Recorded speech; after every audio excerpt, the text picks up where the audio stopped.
மின்னூட்டம் பெற்ற முடிவிலா நீளமுள்ள கம்பியினால் ஏற்படும் மின்புலம் மற்றும் மின்னூட்டம் பெற்ற முடிவிலா சமதள பரப்பினால் ஏற்படும் மின்புலம் ரெண்டையும் பார்க்க இருக்கிறோம்.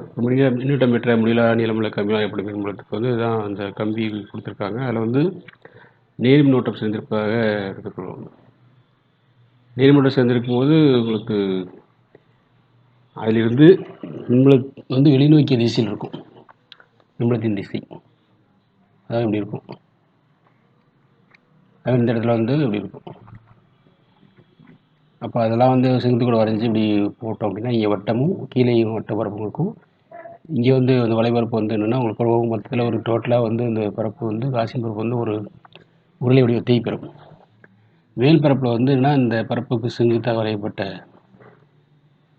அந்த என்கேப், அதே மாதிரி இது என்கேப் வந்து இந்த டிஎஸ் பரப்பு செங்குத்தாக வரையப்பட்ட டிஎஸ் டாட் என்கேப் வந்து டிஎஸ் வெக்டராக இருக்கும். டிஎஸ் வெக்டருக்கும் இ வெக்டருக்கு இடையில உள்ள கோணம் வந்து 90 டிகிரி. அதே மாதிரி தான் இந்த கீழே பாருங்கள், இந்த என்கேப் திசையில் தான் வந்து டிஎஸ் வெக்டர் அமைய போகுது. இப்போ டிஏ அல்லது டி, இங்கே டிஏன்னு கொடுத்துருக்காங்க, நம்ம டிஏன்னு கூட எடுத்துக்கலாம். அதை டிஎஸ்க்கு பதிலாக.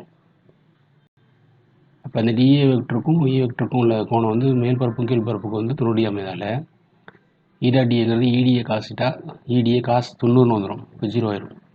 இப்போ இந்த வளைவரப்பினால் மட்டும்தான் என்னது நிகர மின்மொழி செறிவு கிடைக்கும். வளைவரில் பார்த்தோன்னா இந்த ஒரு சிறு பகுதி எடுத்திருக்கோம். இல்லை டிங்கிற பரப்புல வந்து உங்களுக்கு டிஏ வெக்டர் எடுத்தோம்னா இந்த திசையில் இருக்கும், என்கேப் திசையில் இருக்கும். அதே மாதிரி இ வெக்டர் ரெண்டுக்கும் உள்ள கோணம் வந்து இங்கே தீட்டா வந்து 0. இப்போ காஜிரோ வந்து 1. அப்போ ஆட்டோமேட்டிக்காக என்னன்னா உங்களுக்கு வந்து இந்த வளைவரப்பு இதில் மட்டும்தான் என்னது உங்களுக்கு தூய மின்மொழி செறிவு கிடைக்க போகுது. இதுவும் வந்து என்னது உங்களுக்கு தீட்டா வந்து 90 டிகிரினால 0 ஆயிடும். வளைவரப்பில் வெக்டர் ஆனது ஏ வெக்டருக்கு இணையாக, அதாவது தீட்டா 0 இருக்கிறதால ஈடாடி ஈக்குவல் டு இடின்னு கிடச்சிருக்கு. அப்போ க்ளோஸ் லைன் இன்டர்வல் ஈடாடி இருக்கும்போது உங்களுக்கு இது எதற்கு சமமாக இருக்கும்? ஃபை வந்து என்னென்னா கியூ உள்நோக்கிய மின்னோட்டம் மற்றும் 0/ε0 வந்து காஸ் விதி. அப்போ இந்த வளைவரப்பு இடி ஈக்குவல் டு கியூ ε0ங்கிறதுக்கு அதே மாதிரி என்னன்னா அந்த கியூ மதிப்பு வந்து லாம்டாஎல், காரணம் லாம்டா ஈக்குவல் டு கியூ/எல். ஒரு நிலத்திற்கான மின்னோட்டத்தின் மதிப்பு அந்த நீள் மின்னோட்ட அடர்த்தி லாம்டா. அதே மாதிரி லைன் இன்டகரல், அதாவது இந்த இன்டகரல் வளைவரப்பு டிஏ ஈக்குவல் டு வளைவரப்பு மொத்த வரப்பு வந்து 2πr சமம். அதாவது உருளை வடிவத்தில் இருக்கிறதால உருளையின் வளைவரப்பு வந்து 2πrl அதை கொடுத்துருக்கோம். எல்லுங்கிறது இந்த உருளை வடிவத்தின் நீளம், ஆறுங்கிறது உருளையின் ஆசியின் பரப்பு உருளை வடிவோட ஆரம். அப்போ இந்த மதிப்புக்கெல்லாம் என்ன பண்ணிடலாம், அதை போட்டுடலாம். அப்போ இங்கே இந்த மதிப்புக்கு வந்து 2πrl வரும். அப்போ இ இன்ட்டு 2πrl வரும். இங்கே என்ன இருக்குது ஏற்கனவே இதில் வந்து இந்த கியூ உள்ளுன்றது அது வந்து லாம்டாஎல் பகுதியெல்லாம் அதை நம்ம இங்கே கொடுத்துருக்கோம். நமக்கு இதுதான் தேவை. அப்போ இதை அப்படியே கீழே வைக்கணும். அப்போது என்ன வரும், உங்களுக்கு இந்த எல்லையும் அடிச்சிடலாம். இப்போ லாம்டா பை 2πr அல்லது 1/2π லாம்டா பை ஆர். இதே வெக்டர் இம்ப்ளூவ் போடும்போது என்னது இந்த ஆறு இருக்கால இங்கே ஆறு கப் சேர்க்குறோம். இதோட மதிப்பு என் மதிப்பு ஒன்று தான். இது வெக்டர் வடிவத்தில் கொடுக்கும்பொழுது இங்கே அந்த உருளை குத்து வெக்டர் நம்ம எடுக்கிறோம் கணக்கில். இதுக்கு ஒரு மதிப்பெண், இதுக்கு அரை மதிப்பெண், இதுக்கு அரை மதிப்பெண், ஒரு மதிப்பெண் இதுக்கு. இந்த படம் மற்றும் அதுக்கான விளக்கத்துக்கு ஒரு மதிப்பெண். அப்புறம் இந்த காஸ் விதி வந்து தொடர்புபடுத்துகிறோம்ல, அதுக்கு ஒரு மதிப்பெண். ஆக மொத்தம் 5 மதிப்பெண் கிடைக்கும். அடுத்து மின்னோட்டம் பெற்ற முடியல சமதளப்பரப்பினால் ஏற்படும் மின்புலத்துக்கு வந்து இந்த சமதளப்பரப்பு வந்து நேர்மின்னோட்டம் கொண்டது. இதே வந்து இங்கே உருளை வடிவமைப்பில் வருது பார்த்திங்கன்னா காசின் பரப்பு, அதுக்கு வந்து இதே எதிர்மின்னோட்டம் எடுத்துக்கிட்டோன்னா அந்த மின்புலத்தின் திசை வந்து உள்நோக்கி இருக்கும். இதே மாதிரி இங்கே வெளிநோக்கி இருக்கும். இதே எதிர்மின்னோட்டம் எடுத்துக்கிட்டோன்னா மின்புலத்தின் திசை வந்து உள்நோக்கி இருக்கும். இதில் எடுக்கும்பொழுது இந்த இடத்துல வந்து என்னது இந்த பகுதியில் எடுக்கக்கூடிய டிஏ வெக்டர் ஈடா ஏ வெக்டர் ரெண்டுக்கும் தீட்டா வந்து 0. அதுமாதிரி இங்கேயும் என்னது தீட்டா 0, ஏன்னா ஒரே திசையில் அமையுது. அப்போது இந்த வளைபரவை பொறுத்த வரைக்கும் என்னென்னா உங்களுக்கு வந்து இந்த இடத்துல டிஏ வெக்டருக்கும் ஏ வெக்டருக்கும் இடையில் உள்ள கோணம் வந்து தீட்டா வந்து 90 டிகிரி ஆகுது.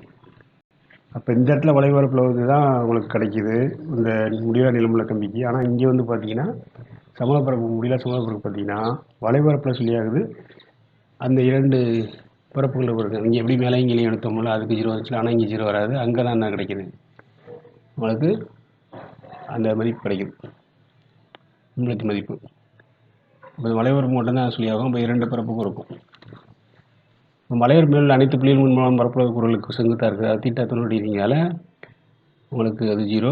ஆனால் பி மற்றும் பி டேஸில் மட்டும் நிறையா இருக்கலாம். தீட்டா 0 இருக்கிறதால உங்களுக்கு என்னது அதை நான் வந்து மன்னமனம் கூட ரெண்டையும் சேர்த்து எழுதும்பொழுது இன்டர்வல் பிஇடிஏ ப்ளஸ் இந்த இடிஏ எழுதும். காரணம் என்ன, காஸ் 0 இங்கே இடிஏ காஸ் தீட்டான்னு வரணும். ஆனால் காஸ் 0 வந்து ஒன்றுங்கிறதால இடிஏ மட்டும் வரும். அதே மாதிரி தான் இங்கேயும் இடிஏ காஸ் 0. தீட்டா வந்து என்னது ஈக்கு டிஏக்கு உள்ள தீட்டா 0 இருக்காது. இப்போ காசுக்கு இப்படி என்னென்னா 5 q/(1/(0) போடுறோம். அதே மாதிரினா இங்கே வளைவரப்புங்கிறதால சிக்மா ஈக்குவல் டு பரப்புன்ற இடத்து q/a வரும், அல்லது q ஈக்குவல் டு சிக்மா ஐ. அதான் இங்கே கொடுத்துருக்கோம். q இந்த ஒரு சிக்மா ஐ பயன்படுத்தலாம், இங்கே பயன்படுத்தியிருக்கோம். இது 2 மடங்கு, ஏன்னா வந்து ரெண்டுமே சமம். அப்போ 2EDAன்னு வரும்.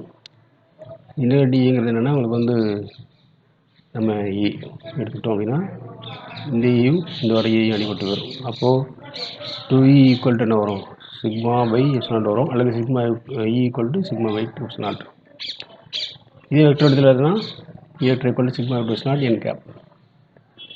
ஒரு மார்க்கு ஒவ்வொரு மார்க்காக பிரித்தோன்னா இந்த மாதிரி உங்களுக்கு உத்தேச